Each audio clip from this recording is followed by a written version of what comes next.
هل يجوز تدريب الصقور على حمام حي أو صيدها بها؟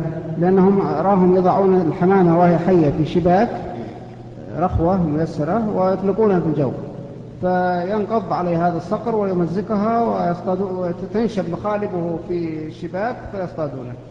فهل هذا جائز؟ يصطادون الصقر بالحمام الحي. لكن كيف يصل إلى الحمامة وهي في الشبك؟ الشبك يلبسون كالثوب يعني طويل على عقب أجنحتها ويطلقونها على مسافة بحبل طويل، ثم يختبئون، فيجيء الصقر يظنها حية ويهاجمها ويمزقها. يظنها حية؟ يراها حية، هي حية. لا هي حية. هي حية، ويدربون على حمام حي.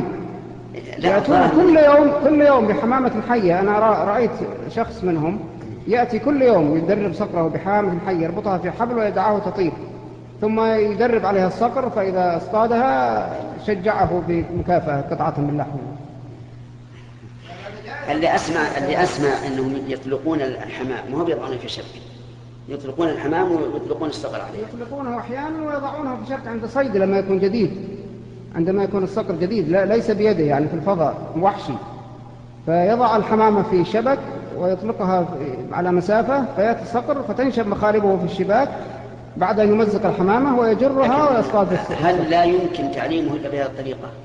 تعليمه هكذا قالوا لا يمكن إلا بهذه الطريقة. أما صيده كان وحشي في السابق، صيده أساسا بهذه الطريقة، يضعون الحمامة كان لا يمكن الوصول إلى الانتفاع به إلا بهذه الطريقة وهي حية فلا بأس.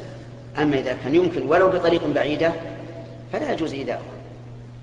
وصيد الصقر الوحشي لا بأس بالحمام الحي.